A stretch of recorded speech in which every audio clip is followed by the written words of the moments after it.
Olá, bom dia, boa tarde ou boa noite a todos que nos acompanham na 13ª Mostra da Pós-Graduação da Universidade Federal de Mato Grosso. O meu nome é Natasha Mayumi Machado Takinami.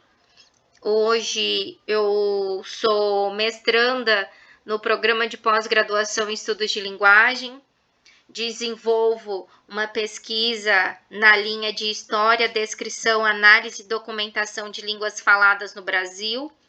Também faço parte do grupo Fólium, do grupo de pesquisa Fólium, Estudos Interdisciplinares de Linguística, Filologia e História, e desenvolvo uma pesquisa denominada Yamato Damashi, a doutrina do espírito nipônico, uma abordagem filológica e discursiva em jornais impressos, de 1945 a 1947, orientanda da professora doutora Carolina Aki Yoshiai Seixas Lima.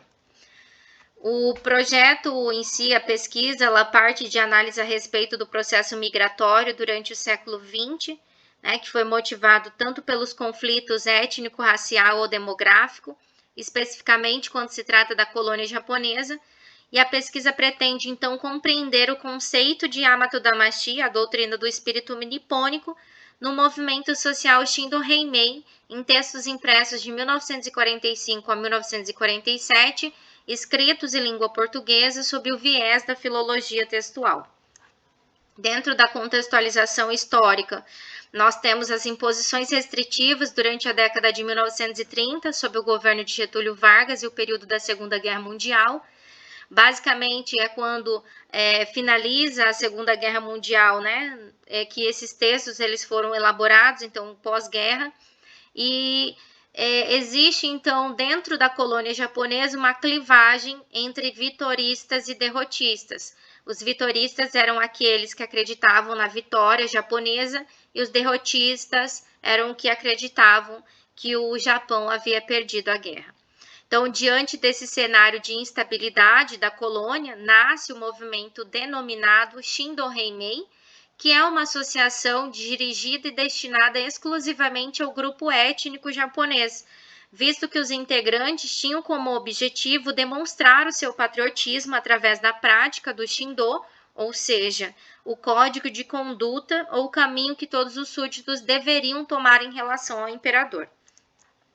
A partir, então, desses dados, pretende-se apresentar uma leitura crítico-filológica do documento, a fim de analisar a materialidade histórica do texto e explorar elementos lexicais vinculados à esfera semântica da violência e do preconceito voltados à colônia japonesa, principalmente durante esse período do pós-guerra, mas também anterior a esse período que era a partir da década de 30.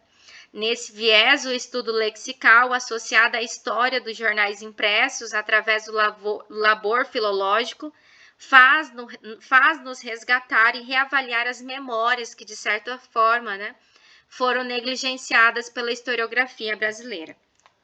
A metodologia utilizada é basicamente bibliográfica, documental, e o projeto ele se baseia, sobretudo, em levantamento bibliográfico documental na perspectiva filológica, filologia textual, uma vez que a pesquisa se concentra no texto escrito e tem a intenção de contribuir com um patrimônio cultural de um determinado povo, tanto na perspectiva linguística quanto histórica.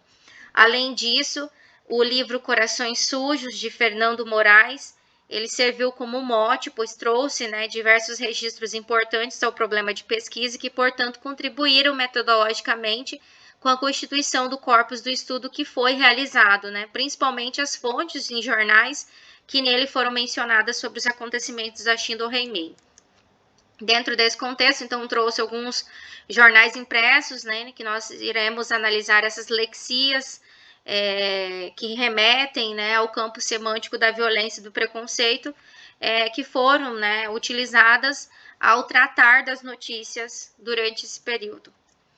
Por fim, então, pretende-se evidenciar, comprovar que as escolhas lexicais na produção das notícias durante o pós-guerra, a partir da leitura crítico-filológica da edição facsimilar dos jornais, externou o preconceito existente na época através de atos de violência, repressão e silenciamento.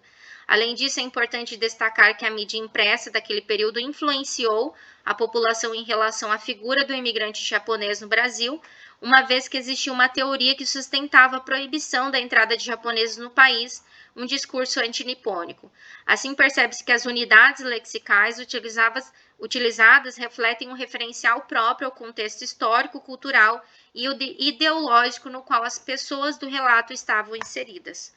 Aqui seguem algumas das referências.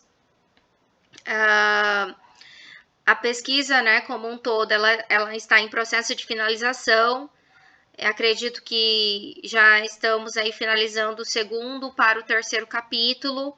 O meu e-mail de contato é mayumi.natasha@hotmail.com. Muito obrigada por permanecerem até o final.